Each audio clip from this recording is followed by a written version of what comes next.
At 2:13 a.m., a woman in a torn sweater ran barefoot through an empty industrial park. Her breath made clouds in the cold, and her hands shook as she clutched something small, wrapped in plastic, against her chest. A sedan rolled past at the far end of the street, then slowed, headlights sweeping the alley. She crouched behind a dumpster, praying the driver wouldn't spot her. The car idled, paused, then drove away. Only then did she whisper to herself, "He can't know I'm alive." Her name was Leah Mercer, 33 years old, a project coordinator who was known for being organized and dependable. She lived in a suburban neighborhood with her husband, Adam. To outsiders, they were the perfect couple. He was an ambitious tech entrepreneur, friendly, always smiling. Leah was grounded, diligent, admired by her colleagues. But beneath the picture-perfect exterior, something sinister had been growing. The night before Leah disappeared, she texted her sister about a big meeting that could change everything. She had been tracking financial discrepancies at her company for months, slowly piecing together evidence that someone was siphoning money through shell accounts. She was nervous,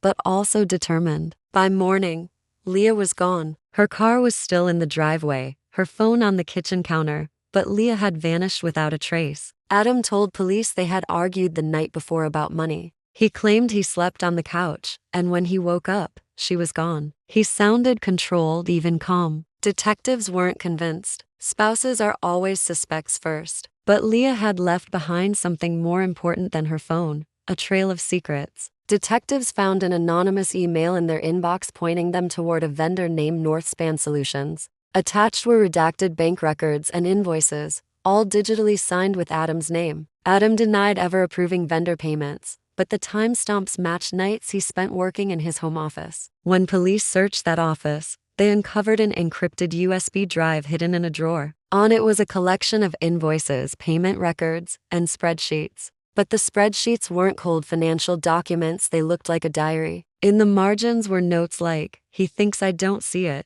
and I need proof." The last entry, written the night she vanished, read, "He can't know I'm alive." Leah had been secretly investigating Adam and the CFO of her company. She had planted cameras in her home and office, hiding recorders in bookshelves and even a plant. The footage captured Adam confronting her. He warned her not to say names. Leah pushed back, naming the shell companies. He grew tense. The recording ended with a muffled sound, a chair scraping, a protest, then silence. Police feared the worst, but Leah hadn't been silenced. She had staged her disappearance. She left her phone and car behind to make it look like she'd been taken. She scheduled emails from home to create an alibi, then slipped into the night with only cash and a burner phone. She rented a warehouse space under her grandmother's name, where she hid for days, writing in a notebook by candlelight, "Remember, stay quiet. He can't know I'm alive." From there, Leah began leaking evidence. She emailed investigative journalists and a detective she trusted, sending proof piece by piece. The final email contained audio of Adam and the CFO conspiring to cover up fraud. Adam said, "Then she won't talk." Meanwhile,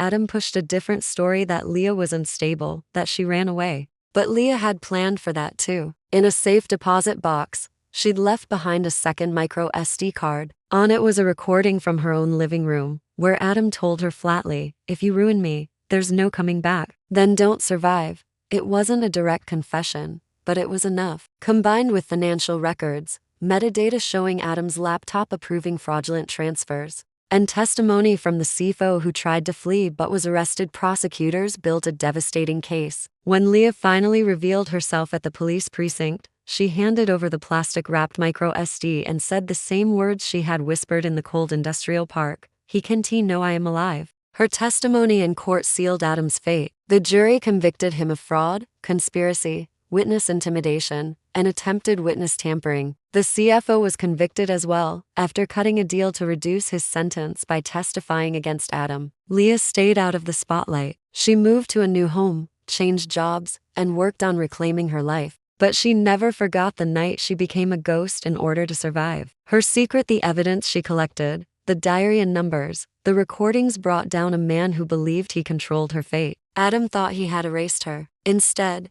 Leah erased him. She had written, "He can't know I'm alive." It wasn't fear, it was strategy. And that strategy brought him down.